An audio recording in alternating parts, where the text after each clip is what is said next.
আসসালামু আলাইকুম প্রিয় ভাই বোনেরা, সবাই কেমন আছেন? আশা করি ভালো আছেন। আলহামদুলিল্লাহ, আমিও ভালো আছি।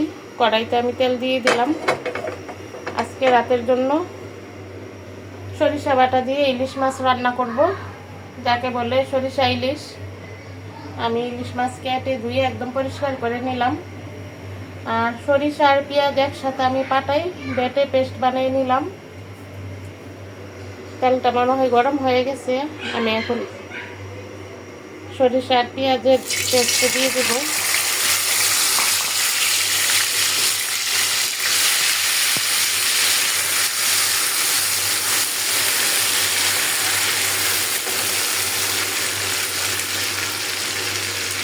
এই বাটার সাথে আমি 4-5টা কাঁচামরিচও দিয়ে দিছি।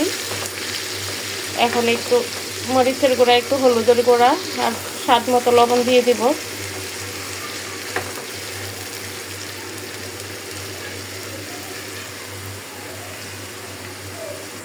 দিয়ে দিলাম হলুদের গুঁড়া।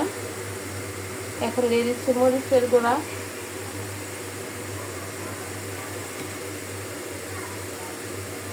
আর স্বাদ মতো লবণ।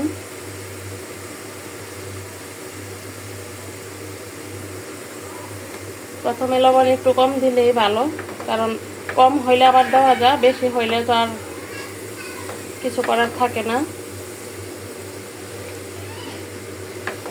এখন ভালো করে আমি মশলাটা কষাইয়া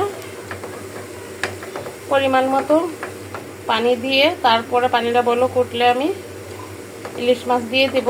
আজকে কিন্তু আমি ইলিশ মাছ ভাজবো না, একদম কাঁচা রান্না করব।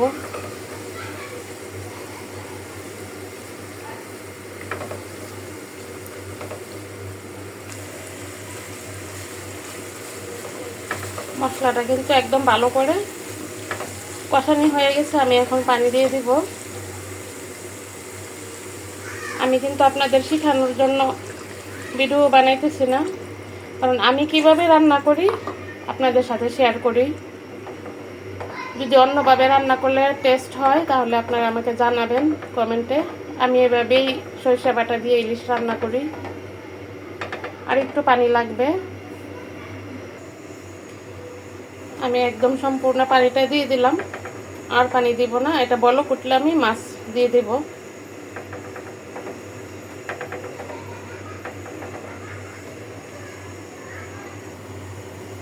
এখন আমি মাছ দিয়ে দিই। বিসমিল্লাহির রহমানির রহিম। একটা মাছের ভিতরে হালকা একটু ডিম আছে। 2 দিন ধরে অনেক ভালোই লাগছিল, মেহমান ছিল, এখনো আছে। ওনারা নাকি সকালে চলে যাবে। আমার গ্যাসের অনেক প্রবলেম ছিল। আমি প্রেসার কুকার দিয়ে রাইস কুকার দিয়ে রান্না করছি, তারপরও আমার কাছে খারাপ লাগে নাই। আমার হাজব্যান্ডও মেহমান অনেক পছন্দ করে। এরা চলে গেলে অনেক খারাপ লাগবে। আমি কিন্তু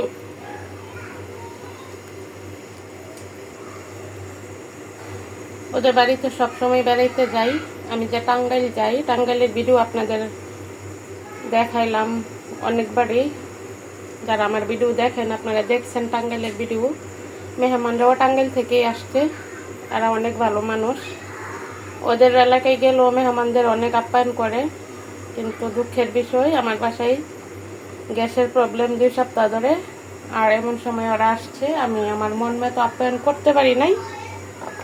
তার জন্য আরো বেশি খারাপ লাগতেছে।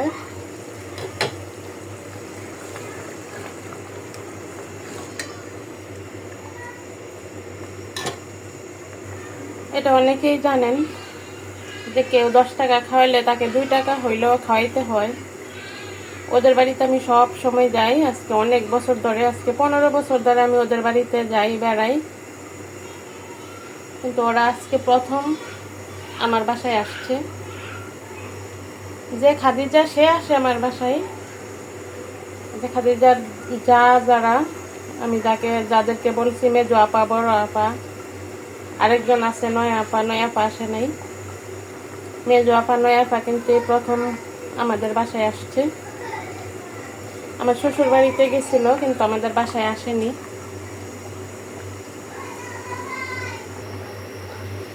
এটাই মনে একটা দুঃখ, শুধু গ্যাসের জন্য আমি ওদেরকে আমার মনের মতো আপ্যায়ন করতে পারি নাই।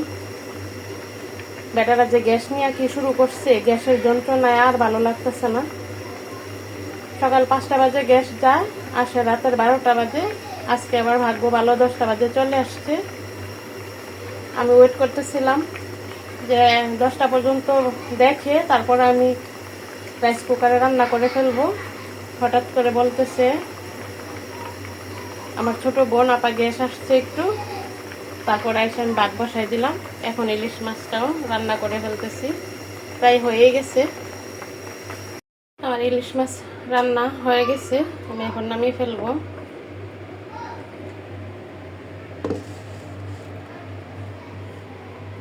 দুই দিন ধরে একদম টোটালি গ্যাস ছিল না, কিন্তু সকালে আমার মেহমান চলে যাবে, আজকে 3টা বাজেও গ্যাস আসছিল, ঘন্টা 2 ছিল।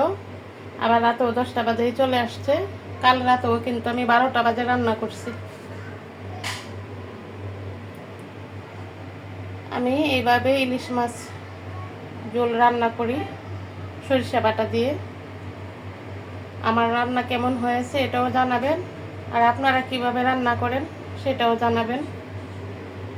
ভিডিওটা আর বড় করব না, সবাই ভালো থাকবেন। আসসালামু আলাইকুম।